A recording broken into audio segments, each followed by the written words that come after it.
Hai semua, kita dari kelompok 5 Teori Governance dari kelas 3.2 Ilmu Administrasi Negara Universitas Lancang Kuning. Perkenalkan, nama saya Adena Tama Arta dengan NIM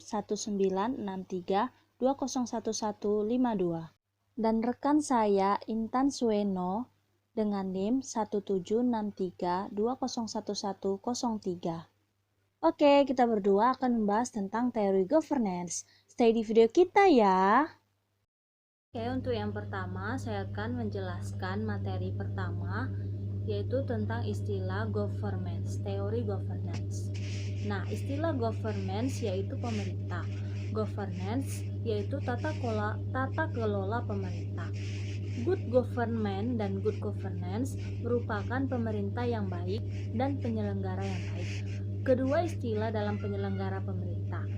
Dalam praktiknya, istilah tata kelola pemerintah atau good governance sering diartikan sebagai good government yang memiliki arti yang sama, yaitu cara menerapkan otoritas dalam suatu organisasi, lembaga, atau negara. Ada tiga pilar governance. Yang pertama itu pemerintah, yang kedua sektor swasta, dan yang ketiga adalah masyarakat. Dan governance bisa diterapkan pada tiga pilar tersebut. Good governance identik dengan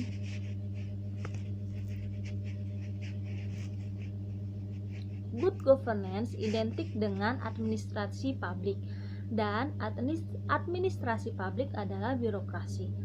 Pemahaman ini perlu dipahami karena administrasi publik tidaklah identik dengan pemerintah, apalagi birokrasi. Nah, selanjutnya ada beberapa unsur-unsur dari good governance. Yang pertama itu ekonomi governance meliputi proses pembuatan keputusan yang memfasilitasi aktivitas ekonomi, yaitu legislatif sebagai pengambil keputusan politik. Yang kedua, political governance merupakan proses pembuat keputusan untuk formalitas kebijakan. Dan yang terakhir, administrative governance adalah sistem implementasi kebijakan meliputi tiga domain, yaitu state atau negara atau pemerintah, private sector, dan society atau masyarakat. Oke, selanjutnya akan dilanjutkan oleh teman saya. Perkenalkan, nama saya Intan Sueno. Di sini saya membahas materi 6, yaitu tentang SOP atau Standard Operating Procedure. SOP dalam bahasa Indonesia disebut sebagai prosedur operasional dasar. SOP adalah pedoman yang berisi prosedur-prosedur operasional standar yang ada di dalam suatu organisasi, yang digunakan untuk memastikan bahwa semua keputusan dan tindakan, serta penggunaan fasilitas-fasilitas yang dilakukan oleh orang-orang atau anggota organisasi berjalan secara efektif, efisien, konsisten, standar, dan sistematis. Di dalam SOP terdapat 4 ciri atau syarat SOP. Yang pertama, efektif dan efisien. Yang kedua, konsisten. Yang ketiga, standar. Yang keempat, sistematis. Di mana dalam sistematis, SOP yang efektif adalah sistematis. Ciri sistematis mempunyai hubungan makna, tampilan, dan penjelasan yang sangat lengkap dengan SOP.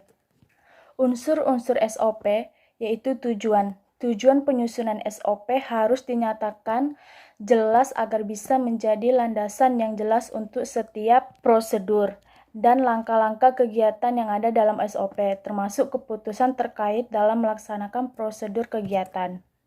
Kemudian ada kebijakan, di mana contoh kebijakannya yaitu yang pertama kebijakan luar organisasi, kebijakan umum organisasi, kebijakan keuangan, kebijakan SDM, kebijakan pemasaran, kebijakan persediaan, dan kebijakan khusus prosedur. Petunjuk operasional ya, cara pengguna membaca pedoman atau paduan prosedur operasional dimaksud dengan benar. Kemudian pihak terlibat. Pada dasarnya, suatu prosedur pastilah melibatkan orang-orang atau pihak-pihak sebagai pelaksanaannya dengan kapasitas wewenang dan tanggung jawab yang berbeda baik dalam hal dimensi, keputusan maupun pelaksanaan atau kedua-duanya. Selanjutnya formulir. di mana formulir adalah bentuk standar dari dokumen kosong atau lazim juga disebut blanko atau dokumen. Kemudian masukan, di mana masukan ini merupakan kegiatan memasukkan pengisian formulir, blanko, dan dokumen. Selanjutnya proses, di mana proses adalah tahapan selanjutnya setelah tahapan masukan dalam suatu sistem. Ada laporan. Laporan dalam konsep sistem merupakan keluaran dari sebuah sistem. Selanjutnya ada validasi. Validasi adalah sebuah bagian penting dalam pengambilan keputusan dan pelaksanaan kegiatan dalam organisasi. Dan yang terakhir adalah kontrol. Kontrol validasi pada intinya bagian dari unsur kontrol prosedur. Selanjutnya dengan membubuhkan tanda tangan